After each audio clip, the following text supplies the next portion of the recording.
All right, Delhi Capitals, the preview of DC. Not so much preview. I know we're late here, but we'll do a preview. We're doing a preview after the first game. So Delhi just had the first game today. We'll allude to that a little bit. It was an amazing game, but we're here to talk about the Delhi team. We could talk about some of their players that played today as well in that game against Lucknow Super Giants. If you have not seen that, that was a nail biter. Amazing game. But let's dive into DC. So led by Akshar Patel for the first time captaining in the IPL. He wasn't the first choice though. KL Rahul apparently, allegedly, was approached and he turned it down. And Akshar Patel was named captain. What are your thoughts on his captaincy and the squad in general? Yeah, no, I think we can start off by Axar Patel, and I think he finally got the reward for his performances in the Indian squad in my eyes and throughout the IPL career that he's had. He's been a real servant for Indian cricket in the T20 squad of late as well, and I think it's a good choice, especially if KL Rahul doesn't want to be a captain. If a player is not for whatever reason, not fully into it, then I don't think they should be forced into any sort of captaincy. Akshar Patel, I think, is a great second choice, and I think KL Rahul also would be supportive in that, no matter who the captain is. So no, I think Akshar Patel, good choice. I think he, will bring a lot of, of his brain as well as his skills to the game. And secondly, just overall in Delhi, it's a refreshed squad from last season. I know it's different coach, different captain, a new look squad as well. So no, I think it's exciting for Delhi.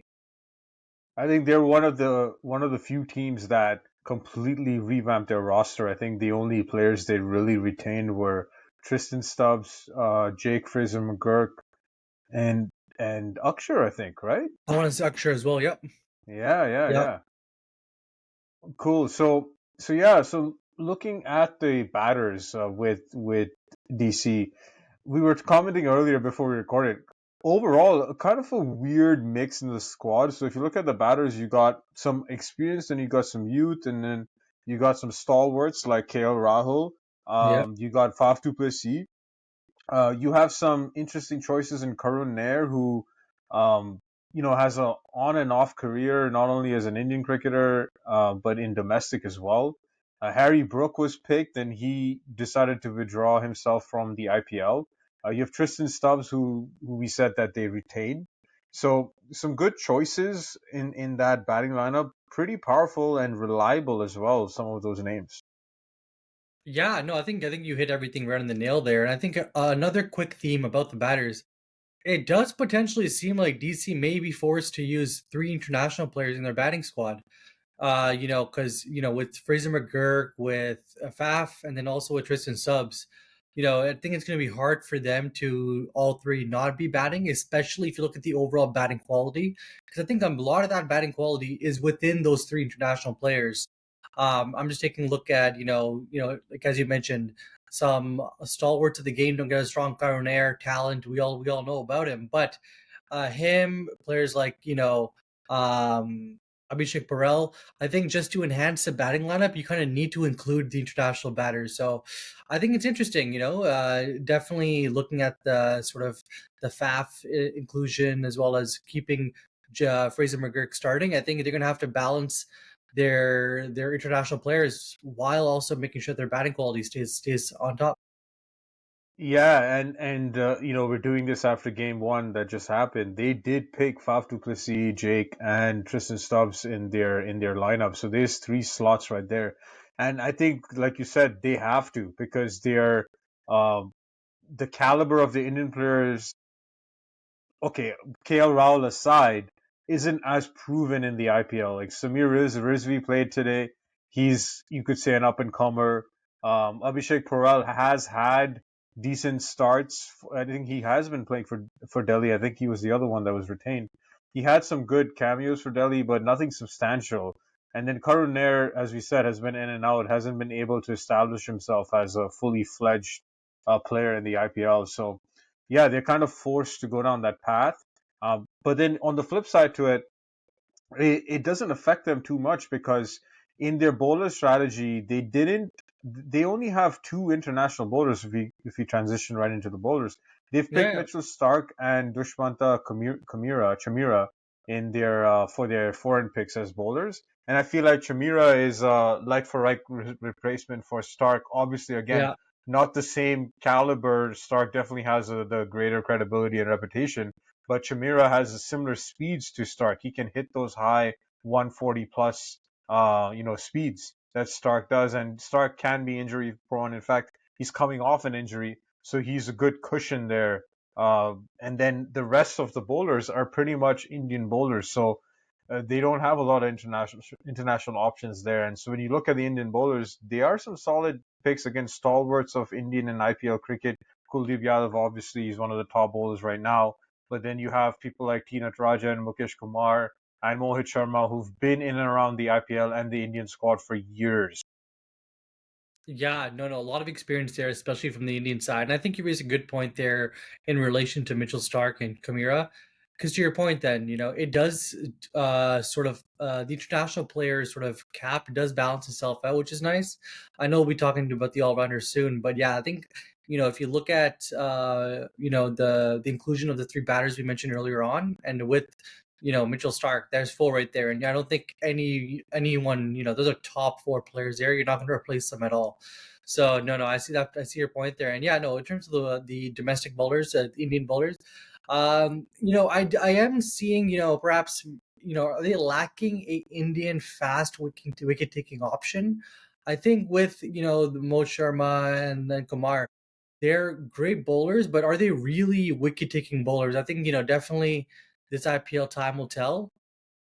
Because you have Kuldeep Yadav there, who we know is could get you wickets in any part of the game. Yeah, But and Stark. are they and Stark? Yeah, but in terms of the fast bowling, are they really just reliant on Mitchell Stark to clip away at two early wickets in the power play, or may they suffer from not having wicket taking options from a fast bowling end on the other side? Yeah, that's a good shout because I do think so, and I feel like that's why they need to play Natarajan because I don't think he played today, which was surprising No. to me. They went ahead with Mukesh Kumar and Mohit Sharma, who, in my opinion, are similar bowlers. Mohit Sharma off late has done well in the death. I think he Yeah. played for Gujarat Titans before this, and he was picked in the squad most of the time. And so you could argue that perhaps it's actually Natarajan versus Mohit.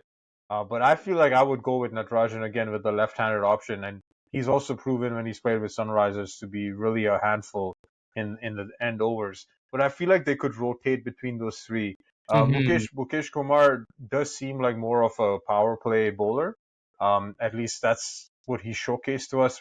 He's more of that Bhuvnesh Kumar type mold, where you play him in the power play, right? But yeah, I like your point, and I feel like I guess we'll find out as the season progresses.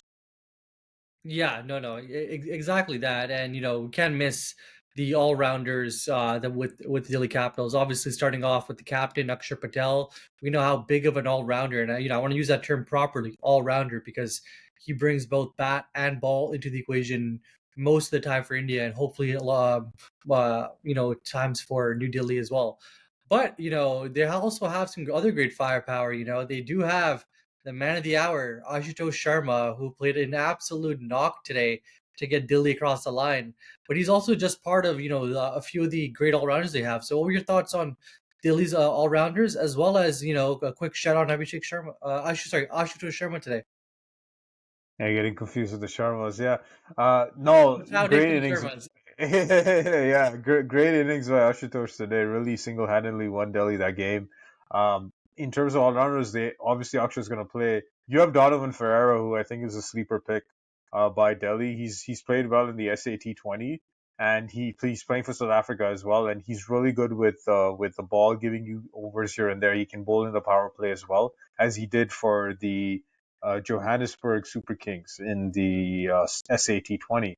And so I'm curious to see how they fit him in, though. As we earlier said, you only have four, and they've chosen, at least as of the first game, to go with three foreign batters. So how does Donovan Ferreira fit in there? I feel if one of actually yeah, if one of Faf and Jake don't fire, I believe Mhm. that that's where he can get himself into the squad because I feel Tristan Stubbs is going to play every single game. You can't leave him out. He's reaching that point where he's at the peak of his career.